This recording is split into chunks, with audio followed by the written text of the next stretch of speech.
Let's face it, most fantasy writers are terrified of political world building. And for that reason alone, it is nothing but a goldmine for you. Over the past 25 years, I've crafted and dissected countless fantasy worlds, pinpointing exactly why some political systems captivate readers while others fall flat. And now, I'm about to hand you the keys to the kingdom. But here's the kicker, none of these techniques will work if you don't understand the fundamental principle of political power in fantasy. So let me walk you through that first. Imagine you're standing at the gates of a sprawling fantasy city. Towers of gleaming crystal pierce the sky, while shadows lurk in narrow alleyways below. That might sound intriguing, but what really makes this place tick? What keeps the wheels of society turning? The answer, my friend, is power. Not just any power, we're talking about the web of influence, authority, and control that forms the backbone of every fantasy world worth its salt. Now, you might be thinking, power? That sounds complicated and frankly a bit dull. But hold on to your wizard hat, because I'm about to show you why understanding power is the key to unlocking the true wealth that is political world building. First, let me break down the three main types of power you'll find in any good fantasy world. We start with institutional power. This is your formal government structures, laws, and official positions. Think kings, councils, and courts. Then there's social power.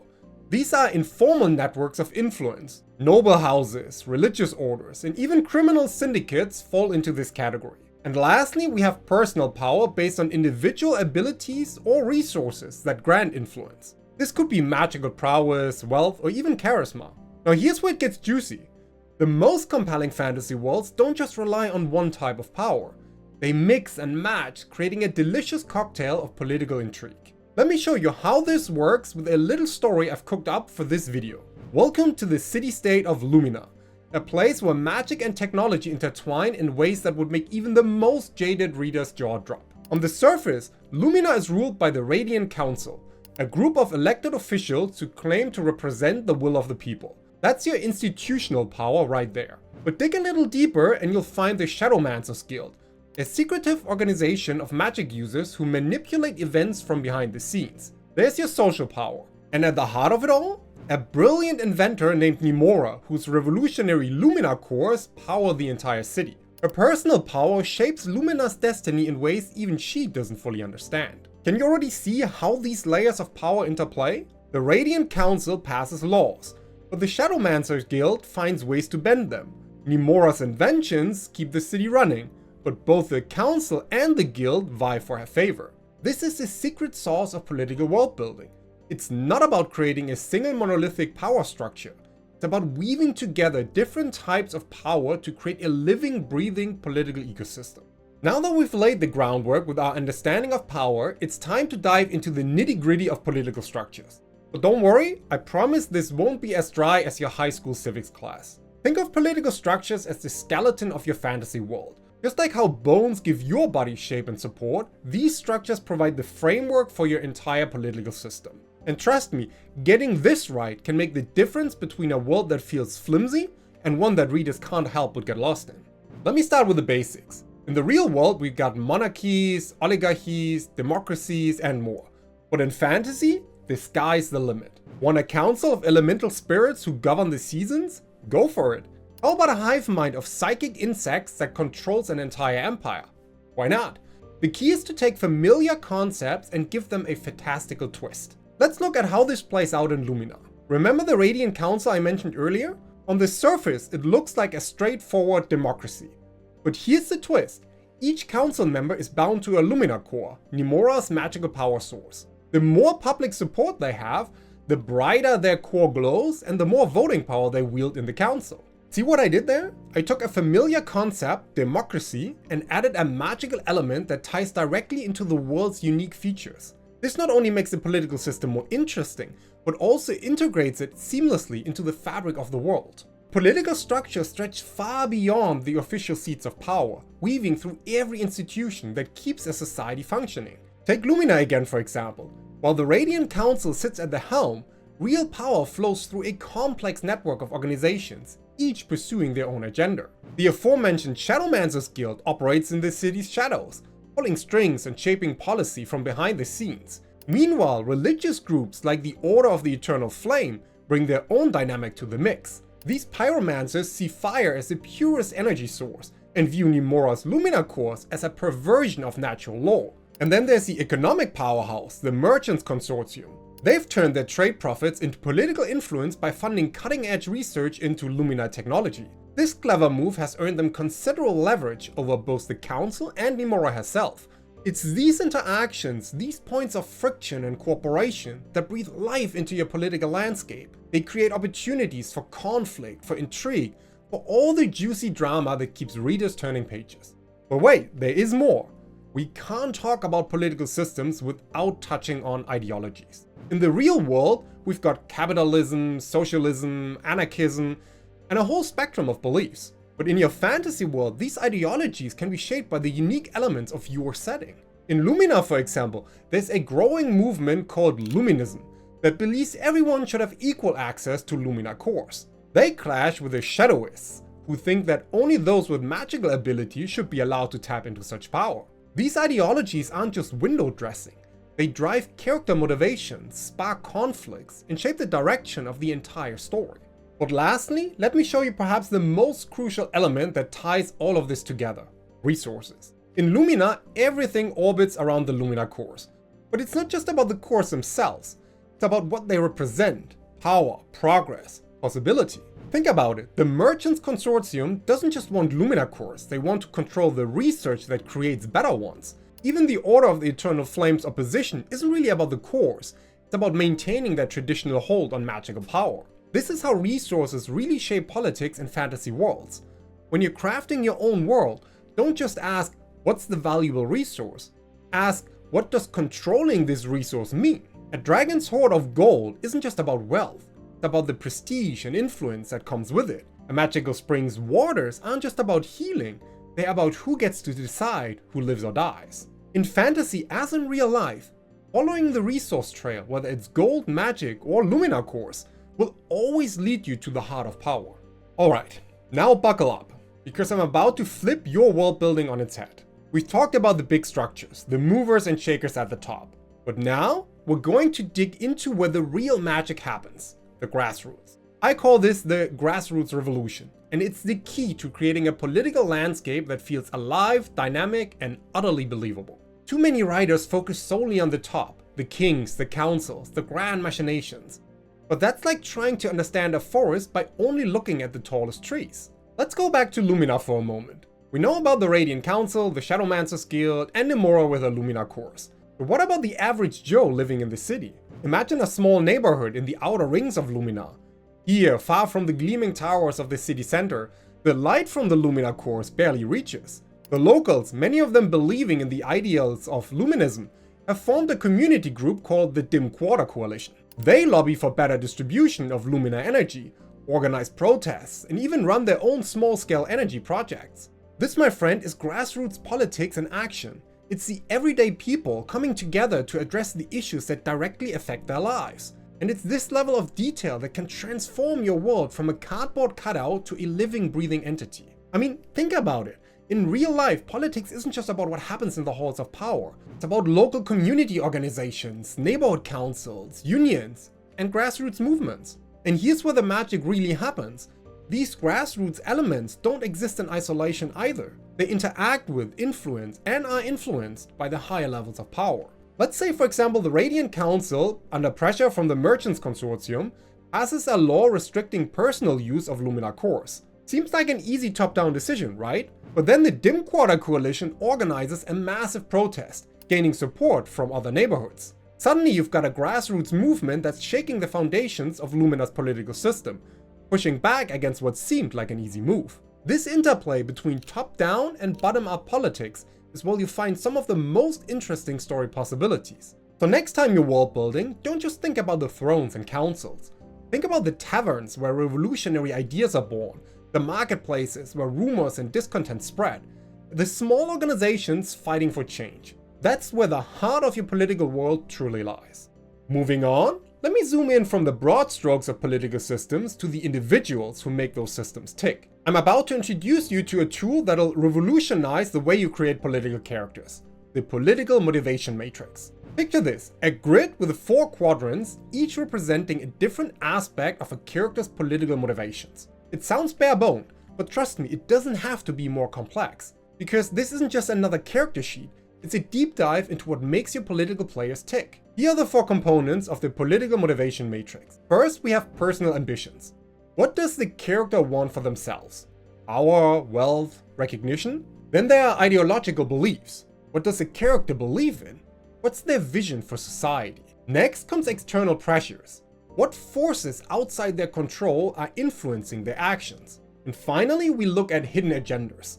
What secrets or ulterior motives is the character hiding? Let's put this in action with our friend Nemora from Lumina. At first glance, she might seem straightforward.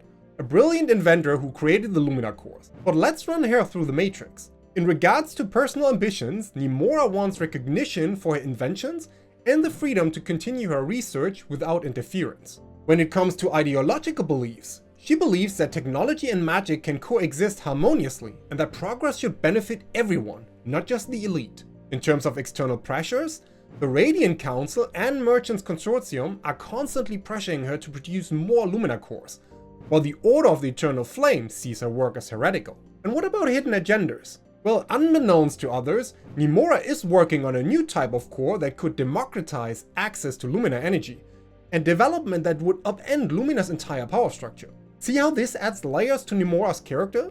She's not just an inventor anymore, she's a complex political player with her own goals, beliefs, and secrets. But here's where it gets really interesting. The matrix isn't static. As your story progresses, these elements can shift and change. The beauty of the political motivation matrix is that it creates a roadmap for character development while also generating potential plot points. When you understand what drives your characters politically, you can create more believable conflicts and alliances. Let me show you how this might play out in a scene. Imagine Nemora is approached by a member of the Shadowmancers Guild who knows about her secret project. The guild member offers to protect Nemora's research in exchange for access to the new cores. Now, Nemora's personal ambitions of continuing her research are in conflict with her ideological beliefs of benefiting everyone. The external pressure from the guild adds urgency to her decision, while her hidden agenda is at risk of exposure. By using the political motivation matrix, you're not just creating characters, you're crafting a web of competing interests, conflicting ideologies, and hidden agendas. That is the stuff great political fantasy is made of. And now that we've populated our world with complex, motivated characters, it's time to let them clash. Because let's face it, conflict is the lifeblood of any good story. And in political fantasy, it's the high-octane fuel that keeps your narrative engine roaring. But here's where many writers stumble. They focus solely on external conflict, the big flashy battles and political showdowns. Don't get me wrong, those are important. But if you really want to elevate your political storytelling, you need to balance external conflicts with internal struggles. Let's take Nemora for instance. Externally, she's caught in a tug of war between various factions who want to control her invention. But internally, she's wrestling with the moral implications of her work. Is she liberating people with her technology, or is she inadvertently creating new forms of oppression? This interplay between internal and external conflict is where the magic happens. It's what transforms political maneuvering from a dry chess match into a heart-pounding, emotionally resonant journey. And if you want more guidance on how to achieve this, then sign up for my free weekly newsletter and join over 570 fantasy writers receiving weekly tips, tools, and insights to help them finish their novels. You can find the link in the description below. Moving on, now that we've mastered the art of internal political conflict, it's time to zoom out and look at the bigger picture again. Because no fantasy world exists in isolation. Just as your characters are caught in a web of competing interests, your fantasy nations are entangled in a complex dance of diplomacy, alliances, and international relations.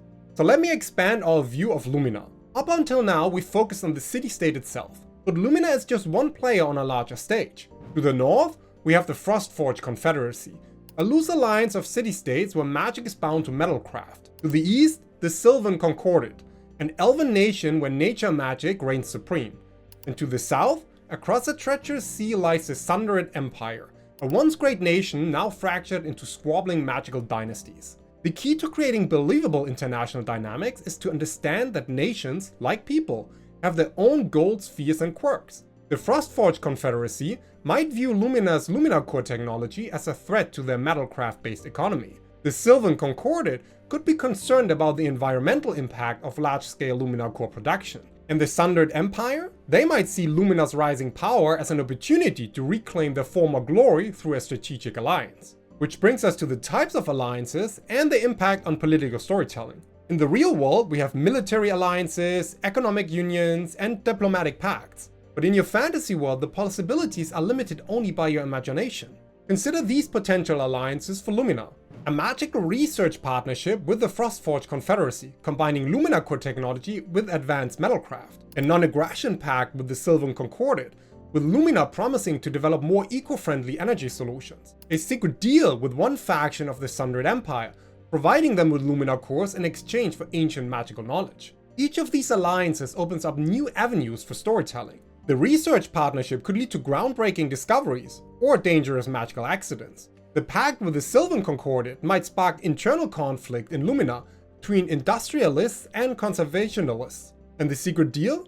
That's a powder cake of political intrigue just waiting to explode. But international relations aren't just about high-stakes diplomacy. Trade, cultural exchange, and yes, war all play crucial roles in shaping your world's political landscapes. Trade routes could become magical ley lines, carrying not just goods, but arcane energies between nations. Cultural exchange programs might involve the swapping of magical students, leading to a cross-pollination of mystical techniques. And war? Well, in a world where magic can reshape reality, the possibilities for magical warfare are both terrifying and awe-inspiring. The key is to think about how these international interactions affect not just the big players, but again, the everyday people in your world. How does trade with the Frostforged Confederacy impact the metalsmiths in Lumina's dim quarter? What happens when Sylvan exchange students start teaching eco-magic to Luminan youth? Or how do ordinary citizens react to the threat of magical warfare? By weaving these international elements into your story, you're not just creating a backdrop for your characters to play against, you're crafting an actual world where the personal and the political, the local and the global, are inextricably intertwined. So as you build your fantasy world, remember to look beyond the borders of your main setting, because in the grand game of fantasy politics, the world stage is where legends are born, empires fall, and the fate of entire civilizations hang in the balance. Now, I wish I could tell you that was it, but to become a master strategist in the game of politics, I need to show you how to dig even deeper. So far, we've explored the surface of political structures and international relations, but to truly understand the politics of your fantasy world, we need to excavate the cultural bedrock upon which everything else is built. Think of culture as the soil from which your political systems grow. It's a rich loam of history, beliefs, and shared experiences that nourishes every aspect of your world's politics. And just like real soil, it's full of hidden treasures and potential pitfalls waiting to be uncovered. In Lumina, the culture isn't just about glowing crystals and magical inventions. It's about the stories people tell about the first Lumina core, the songs sung in the dim quarter taverns, the festivals celebrating the city's founding. These cultural elements shape the political landscape in ways both subtle and profound. Let me break this down and share some key cultural elements that shape political systems. First, we have religion and spirituality. In Lumina, we've already mentioned the Order of the Eternal Flame. But let's go deeper. What if there's a widespread belief that the Lumina cores are actually fragments of a shattered god? Suddenly, the political debate over energy distribution becomes a religious controversy. Then there are economic systems. We know Lumina runs on Lumina core energy, but what's the underlying economic philosophy? Is it a free market, free for all, or is there a complex system of energy credits managed by the state? The answer to this question will shape everything from social mobility to political campaigning. And lastly, we have social hierarchies. In a world where magical ability can light up a city, how does that affect social standing? Are there noble houses based on magical lineages? Is there a rising middle class of skilled technicians who can manipulate Lumina cores? These social structures will inevitably influence who holds political power and how they use it. The key to making these cultural elements feel authentic is to weave them into the very fabric of your world's history. Here's a technique I call cultural layering that can help you create a rich, believable political history for your fantasy world. Start with a foundational event or belief. For Lumina, it might be the invention of the first Lumina core. Then consider the immediate impact of this event on society. How did it change people's lives? What new power structures emerged? After this, fast forward a generation.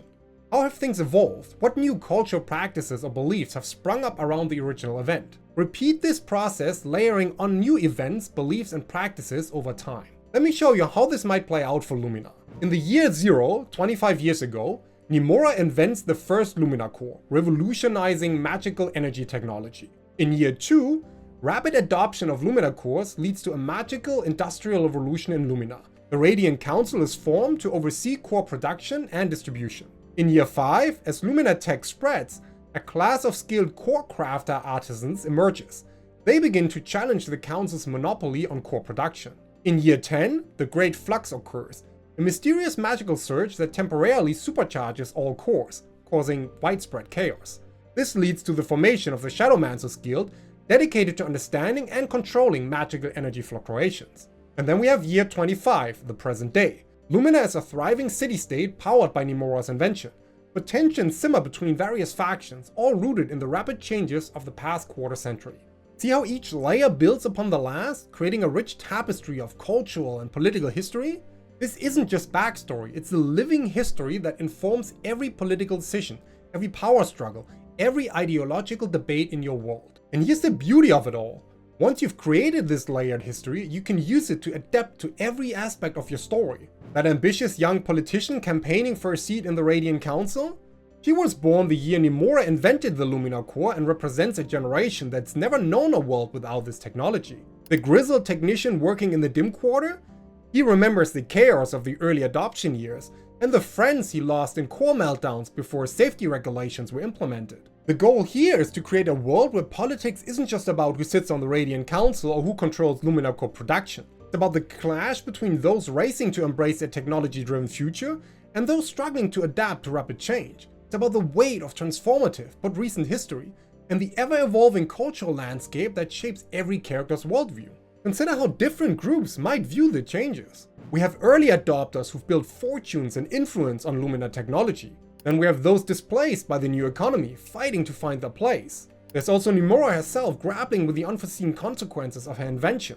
And finally, there are young adults who've grown up with the technology and are now entering the workforce and political sphere with fresh ideas. Each of these groups would have different political views, different stakes in the current system, and different visions for Lumina's future. This approach highlights the dynamic nature of a society undergoing rapid technological change with all the political and social upheaval that entails. And with the cultural landscape covered, let me tell you about another crucial aspect. Because if there's one thing we know about politics, both in the real world and in fantasy, it's that nothing stays the same forever. Political landscapes are constantly shifting, evolving, sometimes erupting in sudden and dramatic ways. And that is where some of the most exciting storytelling opportunities lie. In Lumina, we've already established a rich history of political evolution.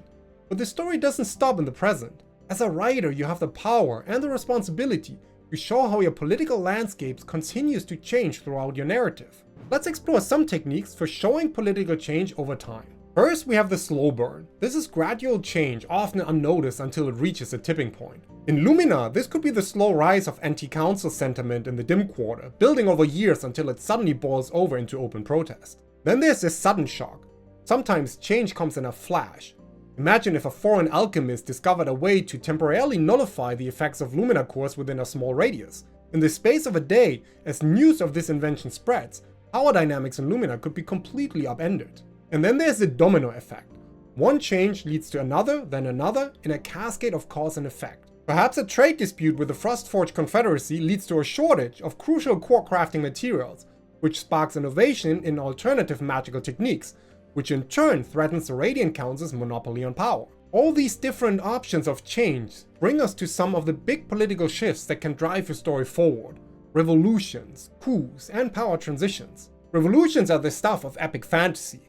They're messy, complicated, and rarely turn out the way anyone expects. In Lumina, a revolution might start with the Dim Quarter Coalition demanding equal access to Lumina energy. But as it gains momentum, different factions might hijack the movement for their own ends. The Shadowmancers Guild could see an opportunity to overthrow the Radiant Council. Nemora might view it as a chance to implement her vision of democratized magical technology. Coups then, on the other hand, are swift and often secretive. Imagine a faction within the Radiant Council, backed by the Merchants Consortium, deciding to seize control of the Lumina core production facilities. In the span of a single night, the entire power structure of Lumina could be turned on its head. Power transitions, on the other hand, can be peaceful or violent, planned or unexpected. What if the leader of the Radiant Council falls ill, sparking a succession crisis? What if Nemora, pushed to her limits by the constant political pressure, decides to publicly release the secrets of Lumina core production, effectively democratizing access to magical power overnight? The key to making these political changes feel authentic is to root them in the history and culture you've already established. Remember the technique of cultural layering? This is where it really pays off. Every political shift should feel like a natural outgrowth of the forces you've set in motion, even if it takes your characters and readers by surprise. But here's the tricky part: balancing political stability and change in your world. Too much stability and your world feels static and unrealistic. Too much change and it becomes chaos, difficult for readers to follow or invest in. The secret is to create a mix of stable institutions and dynamic forces. In Lumina, the Radiant Council might be a stable institution, providing a sense of continuity even as other aspects of society change. But within and around it, you have dynamic forces like the Shadowmancers Guild, the Dim Quarter Coalition, and Nimora herself, all pushing for change in different ways. Think of it like a river. The riverbed, your stable institutions, provides a consistent channel, but the water, the dynamic forces in your society, is always moving, shifting, sometimes overflowing the banks and carving new paths. Remember, in a well-crafted fantasy world, politics isn't just about the present. It's about how the past shapes the present and how the present is always reaching towards the future. Alright, we're almost there. I've shown you the intricate world of fantasy politics, from grassroots movements to international relations, from cultural foundations to evolving landscapes. But here's the million-dollar question. How do you weave all of this into your story without it feeling like a political science textbook? The answer lies in seamless integration. Your goal is to make the politics of your world feel as natural and integral to your story as the magic system or the geography. Let's explore some techniques for subtle political world building. First, there's environmental storytelling. This is about using the environment to convey political information. In Lumina, the stark contrast between the brightly lit city center and the dim outer quarters speaks volumes about energy distribution and social inequality. A mural depicting Nimora's invention of the Lumina Core, now partially obscured by protest posters, could hint at changing attitudes towards the government and technological progress. Another way to weave in political elements is through dialogue and character interactions. Let politics flavor your characters' conversations and relationships. A shopkeeper might grumble about new core usage regulations. Two friends could debate the ethics of Lumina Core usage. Even a simple greeting could carry political weight. Does everyone use the official "May your core burn bright"? Or do some rebels pointedly avoid it? And then we have background events and news. Create a sense of a living, evolving political world by having events occur in the background of your main plot. Maybe there's news of a diplomatic incident with the Frostforged Confederacy, or rumors of unrest in a neighboring city-state. These don't need to be central to your plot, but they add depth and realism to your world. The key is to sprinkle these elements throughout your story, creating a rich political backdrop without overwhelming the main narrative. Which brings us to the challenge of balancing political depth with narrative flow. It's tempting to infodump all the fascinating political details you've created, but that's a surefire way to lose your reader's interest. Instead, as in so many other things, we want to adopt the iceberg principle. Like an iceberg, only a small part of your political world building should be visible about the surface of your story. The rest is there beneath the waves, informing everything but not explicitly stated. Here's how this might look in practice. Nimora hurried through the crowded market, her face hidden beneath the hood of her robes. The air buzzed with more than just the usual haggling. Frostforged Embassy closed its doors. Another core malfunction in the lower quarter. Council's going to have to respond soon. She caught snippets of conversation, each one a reminder of the world her invention had created. The prototype in her bag felt like it was burning a hole in her pocket. If her calculations were correct, it could solve the efficiency issues plaguing the lower quarter. If she was wrong, well, the consequences would be on her shoulders as always. A town crier's voice cut through the babble. Hear ya, by decree of the Radiant Council, all unauthorized core research is henceforth restricted. Violators will face... Nimora didn't wait to hear the punishment she herself had argued against. She ducked into a side alley, heart heavy. Things were moving faster than she'd anticipated, the council growing more fearful of change. She needed to meet with her allies in the Dim Quarter Coalition, and soon. But first, she had a clandestine meeting with the Shadowmancers Guild to keep. As she pressed her palm to a hidden glyph, opening a secret passage, Nimora allowed herself a determined smile. Let the council try to stop progress. Change was coming to Lumina, whether they liked it or not, and this time she'd make sure it benefited everyone. See how much political information I conveyed in that short scene? The tensions with the Frostforged Confederacy, the core malfunctions, the council's new decree, all of these paint a picture of Lumina's political situation without resorting to exposition. This approach not only keeps your story flowing, but also engages your readers, inviting them to piece together the political landscape from the clues you provide. It turns political world-building from a passive info dump into an active, engaging element of your storytelling. But of course, with all these politics in mind, you want to put them somewhere to use. And if that isn't done the right way, then your best political setup will falter. So check out this video here next, where I walk you through everything you need to know about the creation of an entire empire, so that your politics have fertile ground to sprout into captivating stories.